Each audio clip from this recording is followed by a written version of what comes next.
चलिए इसी के साथ सीधा रुख करते हैं हरियाणा के हांसी का। मुख्यमंत्री योगी आदित्यनाथ क्या कह रहे हैं, सुनते हैं। धरोहर के लिए विख्यात असीगढ़ किला और लाल सड़क जैसी कई ऐतिहासिक साइट्स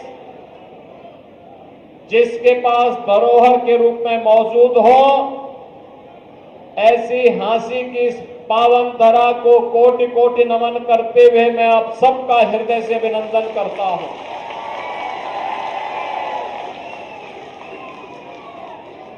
बहनों और भाइयों, हमारा हरियाणा वीर भूमि है, परिश्रमी भी है। देश के पेट को भरने के लिए अन्नदाता किसानों का परिश्रम भी अभिनंदनीय है और देश की सीमाओं की रक्षा करने वाला हरियाणा का जवान भी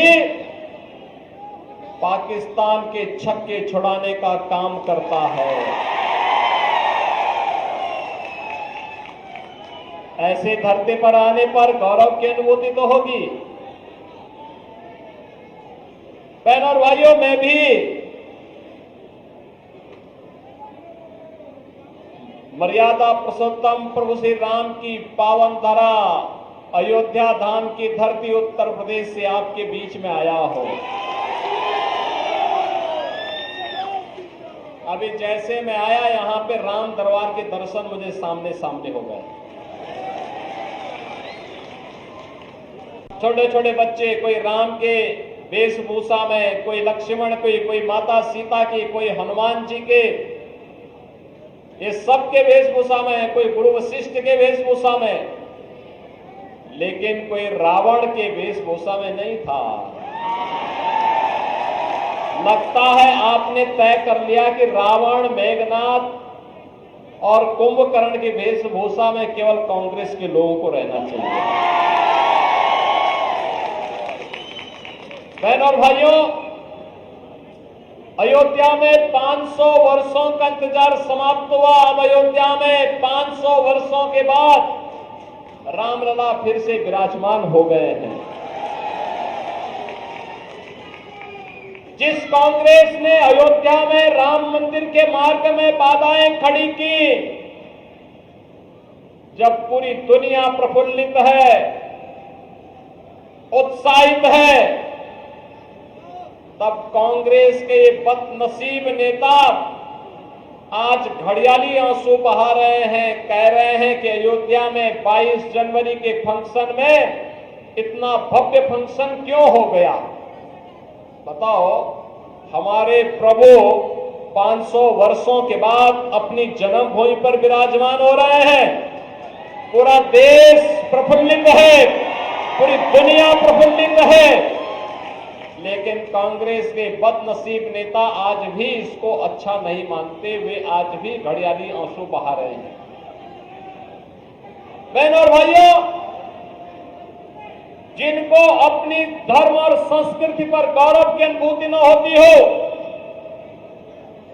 जो भारत की परंपरा पर गौरव की अनुभूति न कर सकते हो, दुर्भाग्य से 1947 में उन हाथों में देश की बागडोर आने के बाद जो ड्रेल शुरू हुआ था, वह पहले अटल बिहारी वाजपेयी जी ने और फिर प्रधानमंत्री मोदी जी ने उसको संभाल करके आज एक नए भारत का दर्शन हमें करा दिया है। याद करिए 2014 में मोदी जी प्रधानमंत्री बने, 17 में उत्तर प्रदेश में भाजपा की सरकार बनी, डबल इंजन की भाजपा की सरकार। मात्र जो काम कांग्रेस 60-65 वर्षों में नहीं कर पाई, भारतीय जनता पार्टी की सरकार ने मात्र 2 वर्ष में वह 500 वर्षों की समस्या का समाधान करके अयोध्या में रामलला का विराजमान करवा दिया।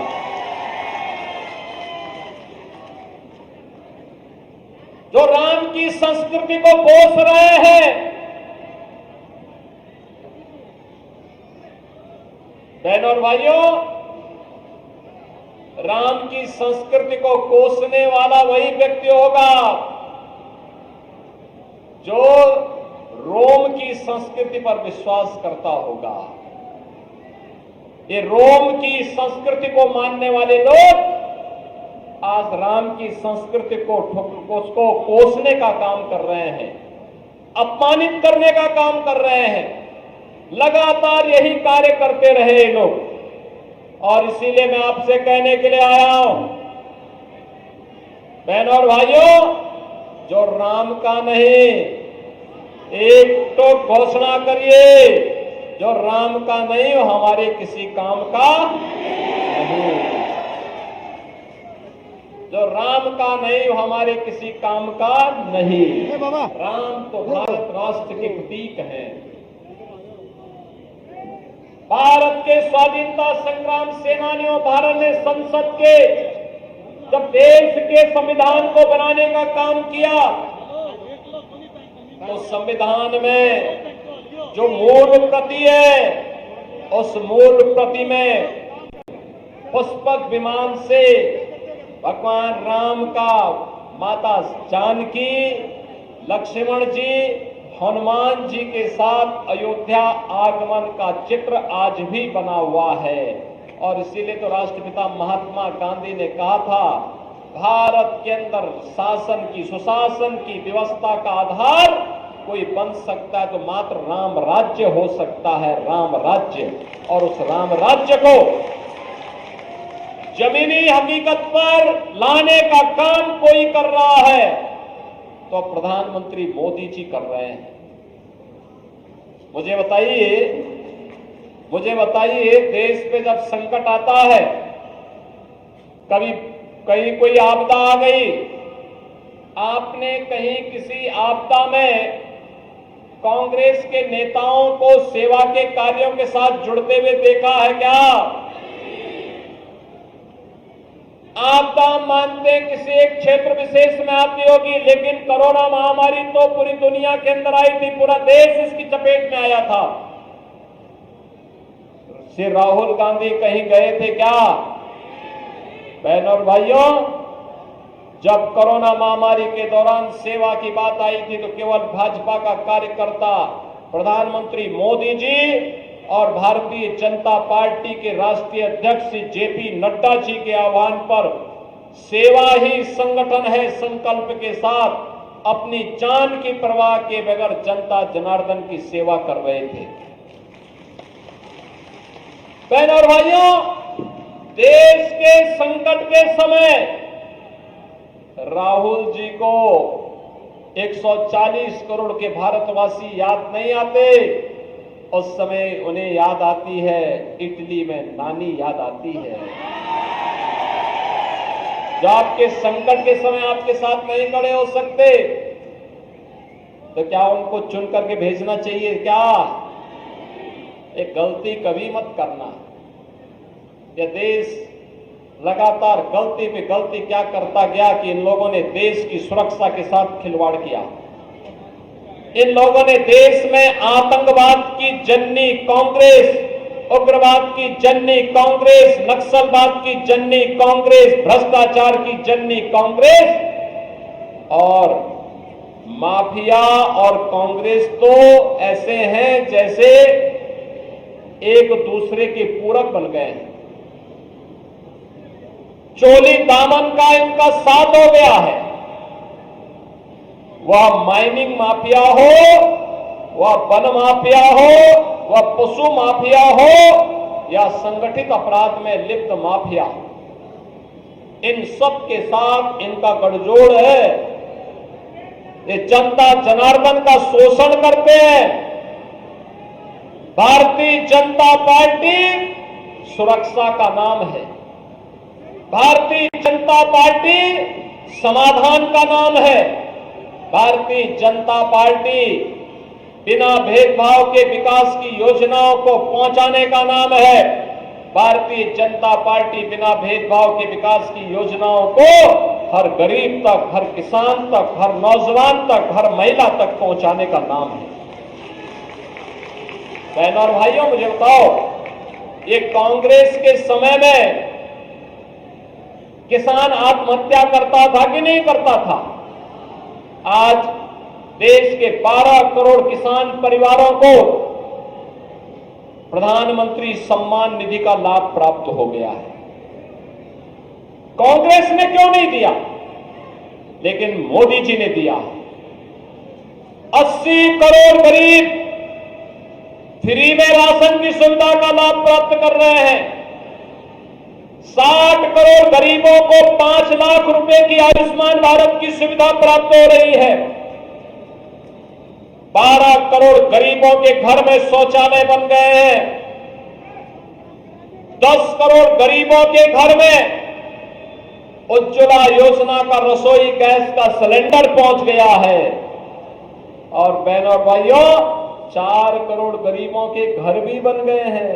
4 करोड़ गरीबों के घर। जो काम कांग्रेस 7 वर्ष में नहीं कर पाई, मोदी जी के नेतृत्व में, नायब सिंह सैनी जी के नेतृत्व में डबल इंजन की भारतीय जनता पार्टी की सरकार ने वह कार्य मात्र 10 वर्ष में हरियाणा के अंदर करके दिखा दिया है। आज यहां बड़ी अच्छी खासी चौड़ी 2 लेन, 4 लेन, 6 लेन की सड़कें हैं। IIT है, IIM है, एम्स है, 1 डिस्ट्रिक्ट 1 मेडिकल कॉलेज है, हर घर नल की योजना है। विकास की नई नई योजनाएं आ रही है। उद्योग आ रहे हैं, निवेश आ रहे हैं, नौजवानों के लिए नौकरी है, किसानों के लिए तमाम प्रकार की सौगात है। बहनों और भाइयों, ये काम आखिर कांग्रेस क्यों नहीं कर रही थी? कांग्रेस को अराजकता और अव्यवस्था फैलाने से ही फुर्सत नहीं थी। इनके समय में न बेटी सुरक्षित थी, न व्यापारी का सम्मान था, न दलित सुरक्षित था, और नहीं किसी व्यक्ति की दौलत ही सुरक्षित थी। इसलिए बहनों और भाइयों, आज जब आपको चुनाव का निर्णय लेना है हरियाणा के अंदर, मैं आप सबका यही आह्वान करने के लिए आया हूं। याद करिए, 2017 के पहले उत्तर प्रदेश के अंदर भी यही होता था। गुंडागर्दी चरम पे थी, अराजकता थी, और पिछले दिन तक का होता था। बेटी सुरक्षित नहीं थी। बड़े बड़े माफिया सत्ता के पैरेलल व्यवस्था संचालित करते थे।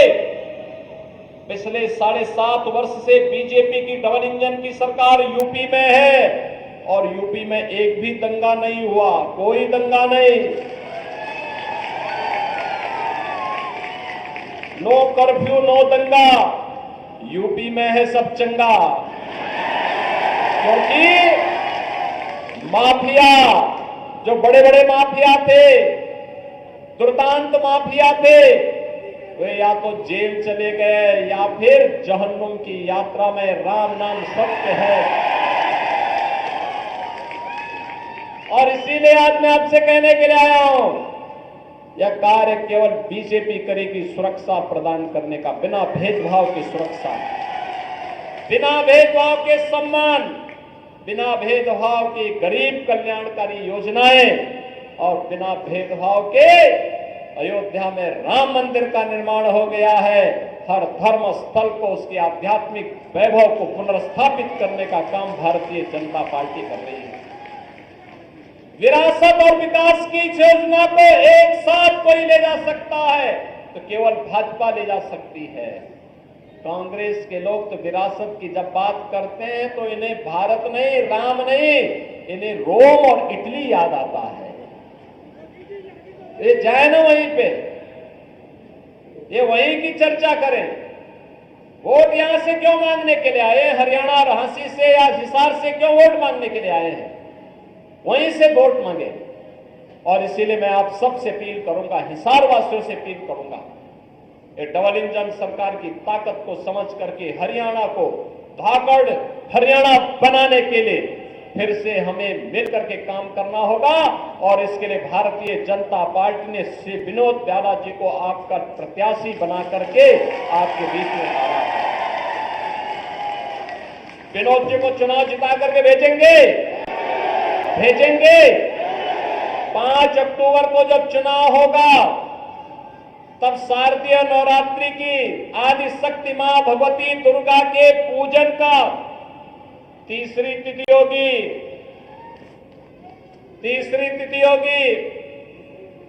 उस तिथि पर जगत जननी मां भगवती को साक्षी मान करके आह्वान करना होगा कि एक बार फिर से जगत जननी मां भगवती लक्ष्मी ये कमल के फूल पर आसन जमा करके फिर से हरियाणा को और वैभवशाली बनाने के सामने अग्रसर हो सके, इसके लिए कमल का बटन दबाना होगा मां लक्ष्मी का आह्वान करने के लिए।